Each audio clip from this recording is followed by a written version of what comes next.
think somebody forgot to pick this up.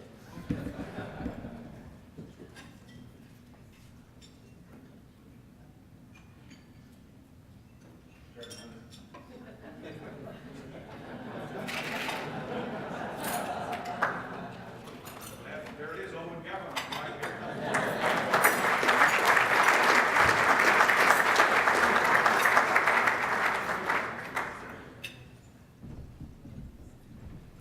Congratulations again to Chairman Hunter.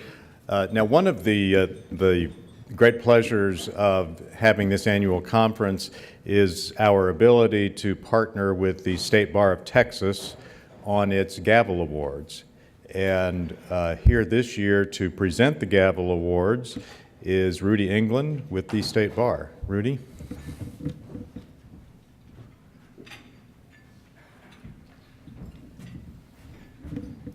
Hi, everybody.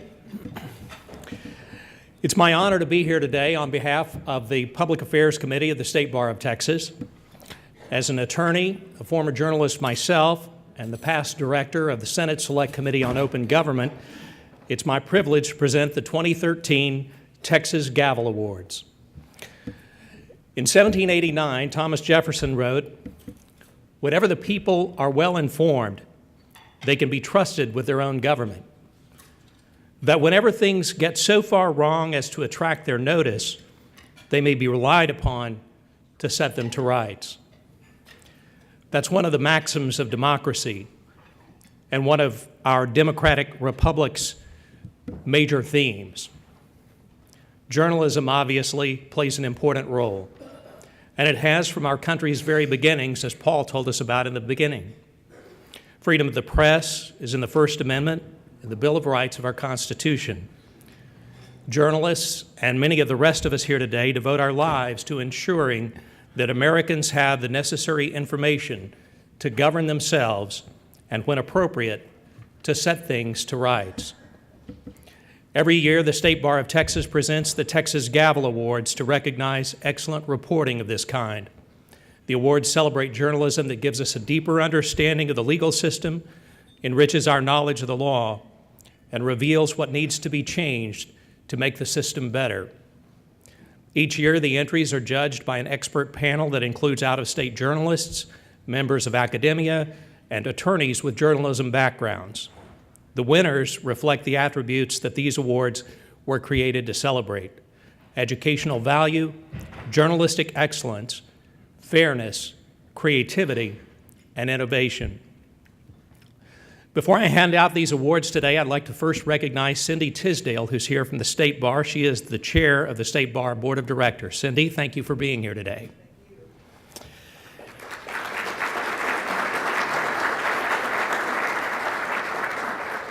And I would also be remiss if I didn't say a big thank you to the State Bar's Public Information Director, Lowell Brown, who, but for his invaluable assistance, I would not be up here saying what I'm saying today. Thank you, Lowell.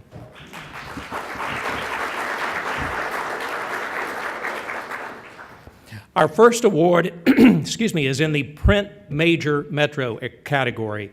It goes to Craig Malisoe of the Houston Press for Blood Money, an in-depth look at the case of more than 200 soldiers who sued a Houston-based defense contractor after being exposed to toxic chemicals while serving in Iraq. Blood Money begins this way.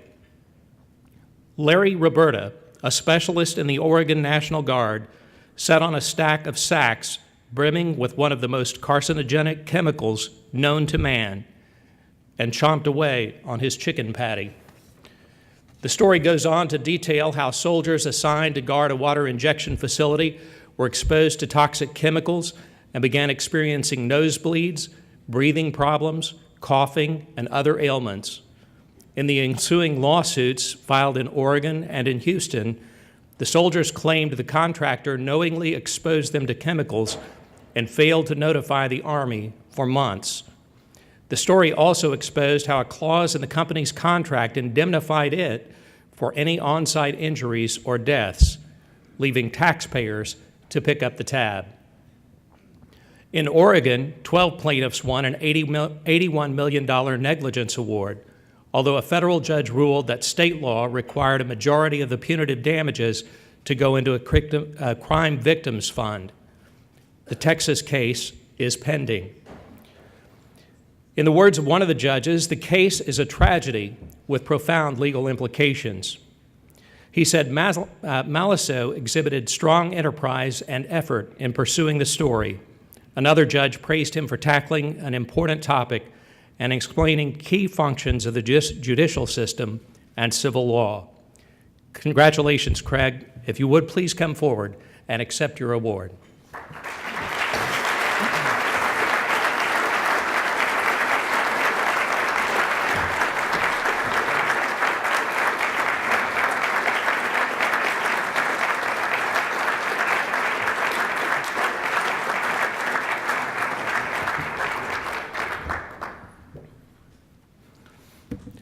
In the print non-metro category, the winner is Emma Perez Trevino of the Valley Morning Star for Corruption, a series of reports documenting problems in the Cameron County judiciary and legal system. Emma is an award-winning journalist who writes about politics and government in the Rio Grande Valley. Her coverage ranges from breaking news of high-profile indictments to in-depth analysis of court records to live social media updates from the courtroom.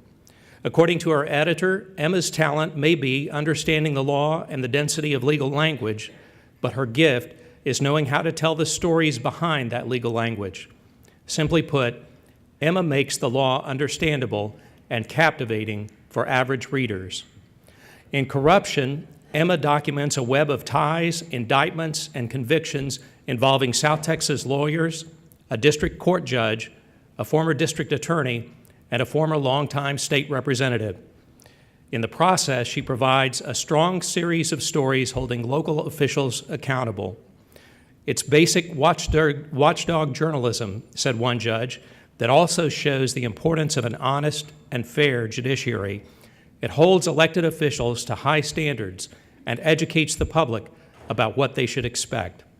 Congratulations, Emma. Please come forward and accept your award.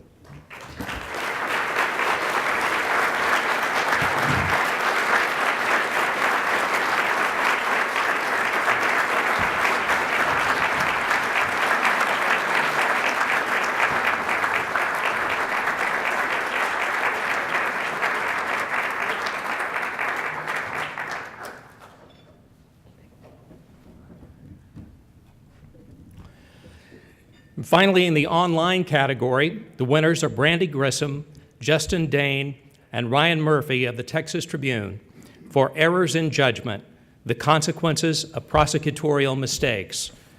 These journalists conducted a painstaking review of court records in each of the 86 overturned Texas convictions from 1989 to 2011 and found that in nearly 1/4 of those cases, the wrongful convictions involved some type of prosecutorial error.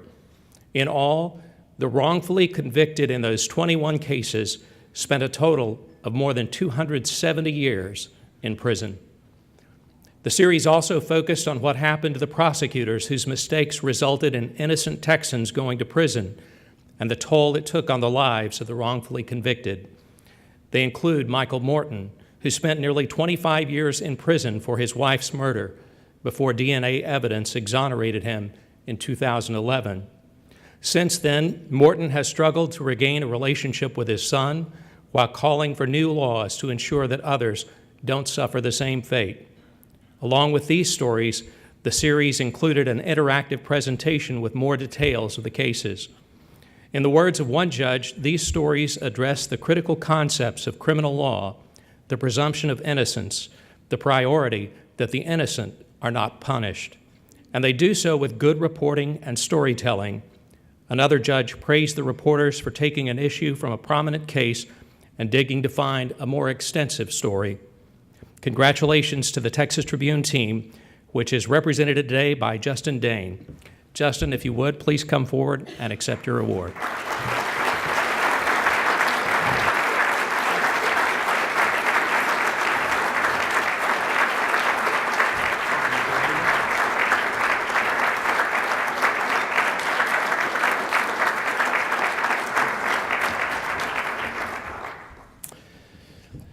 Again, congratulations to this year's Texas Gavel Award winners. On behalf of the State Bar of Texas Public Affairs Committee, I'd like to express my appreciation to all of the reporters and editors who are here today for your dedication to holding government accountable and keeping the public informed. I'd also like to ask all of you to please spread the word about this Gavel Award presentation and the Gavel Awards generally, and consider submitting your work for judging next year. In closing, I'd also like to tell you about the Open Government Seminar that the State Bar holds every year as a public service as part of its annual meeting. The free seminar brings together journalists, lawmakers, and legal experts to discuss the pressing open government issues of the day. Earlier this year, our featured speaker today, Senator Wendy Davis, was part of a panel that assessed progress on open government issues during the 83rd Texas Legislature. The next Open Government Seminar is scheduled for June 27th here in Austin, so mark your calendars. We'd love to see you then. Thank you.